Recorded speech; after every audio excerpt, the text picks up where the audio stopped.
네, 안녕하십니까. 오늘은 생각에 관해서 짧게 말씀드리겠습니다. 생각은 이제 병도 되고 약도 되죠. 잘 쓰면 당연히 이제 삶을 잘 이끌어가는 약이 되는 거고, 생각을 잘못하면 이제 병이 되는 것인데, 이제 생각 자체를 뭐 똑바로 하느냐의 문제보다도 이제 생각이 너무 많아서 우리는 이제 생활에 지장을 받을 수도 있고, 번뇌에 쌓일 수도 있지 않습니까? 그 무엇보다도 생각이 너무 많으면 밤을 꼴딱 새우기도 하고요.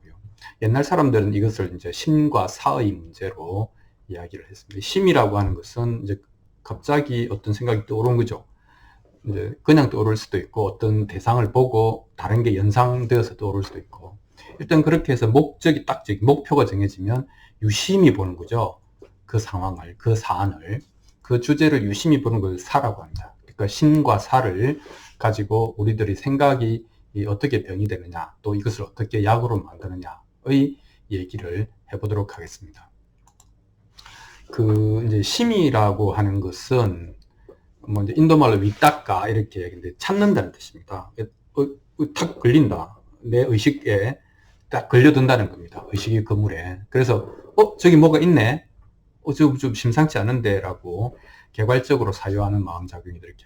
근데 이제 사는, 그러니까 뭐가 딱 걸렸으면 쫙 당겨서 자세하게 봐야 될 거 아닙니까?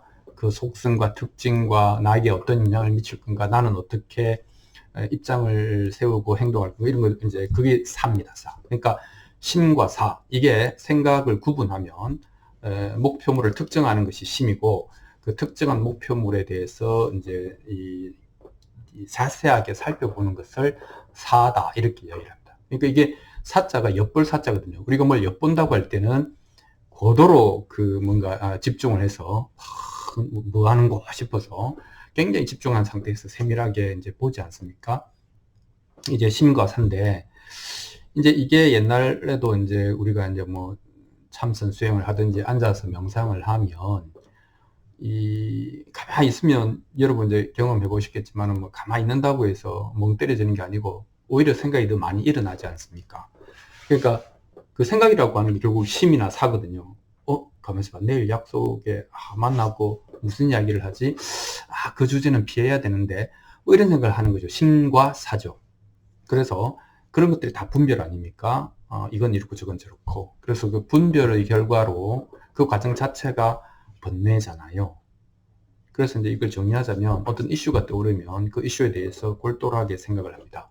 그리고 그 이슈를 다루고 있는 자기의 사유 자체가 자아입니다.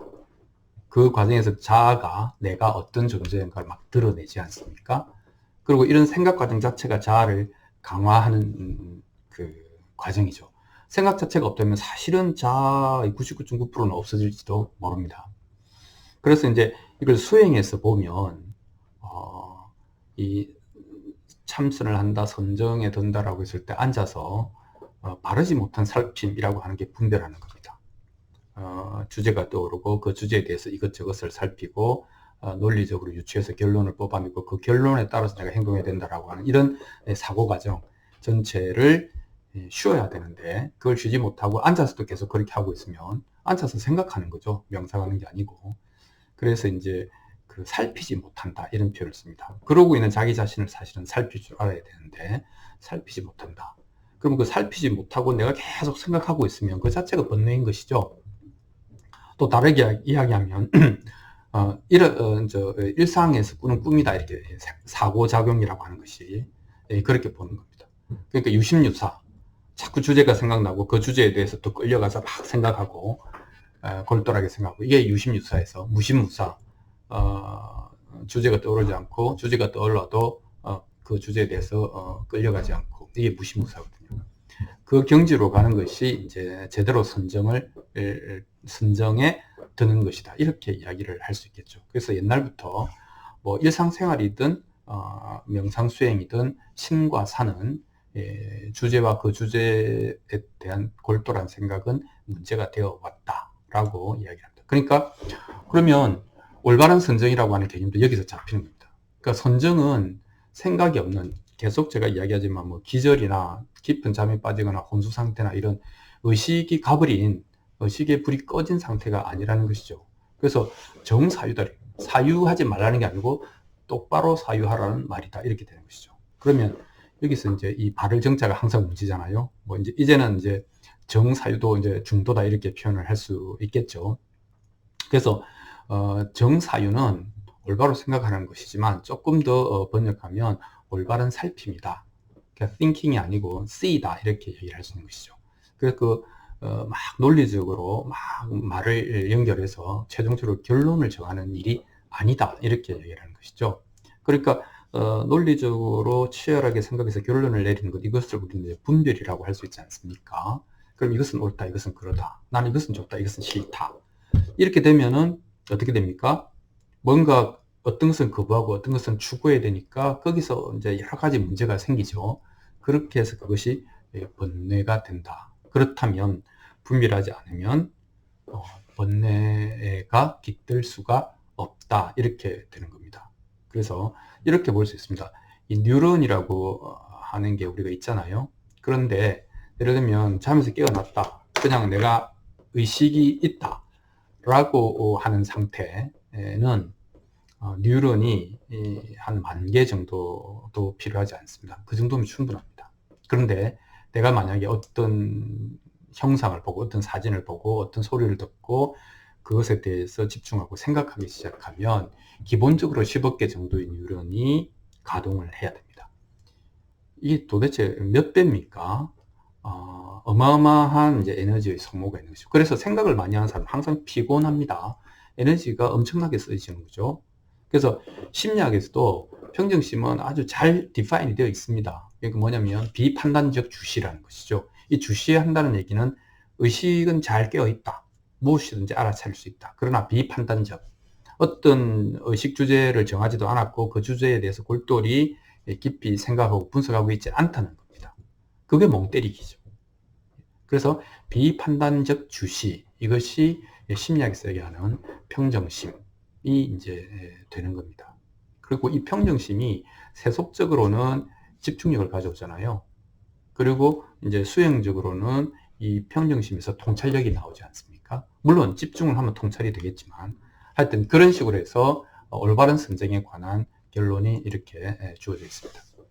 그래서 일으킨 생각과 지속적 고찰을 심사 이렇게 얘기하는데 어떤 주제가 떠오르고 그 주제에 대해서 깊이 생각하는 것, 이게 이제 잘못되면 꼴딱 밤을 새우는, 이것은 이제 평정심의 방해가 되기도 하지만 이거를 그러면 항상 불교는 없애는 게 아니고 전환, 올바르게 좋은 방향으로 바꾸는 거니까 마음 공부에 어떻게 써먹을 수 있냐 이렇게 되는 것이죠.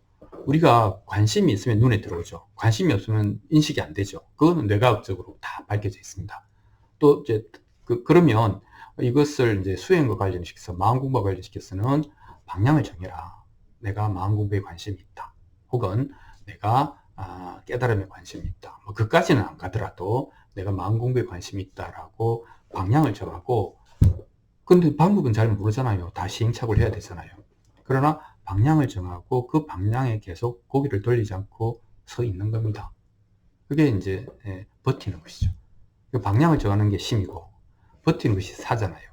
세속적인 주제가 아니라 마음에 대해서 관심과 인식을 가지겠다라고 하는 결심, 그게 방향 설정이죠. 그리고 거기서 물러나지 않으면 그게 버티는 거죠. 그것이 이제 수행에서 말하는 심과 사에 관한 태도다 이렇게 얘기할 수 있겠습니다. 그러면 뭡니까? 불교적 용어로 이야기하면 발심해라.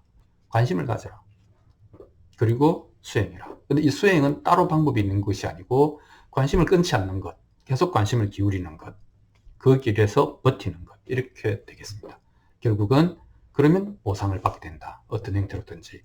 제 경우는 뭐 깨달음 이런 게 문제가 아니고 마음 공부를 하면서 이제 정말로 살아가는 데 도움이 많이 되었거든요.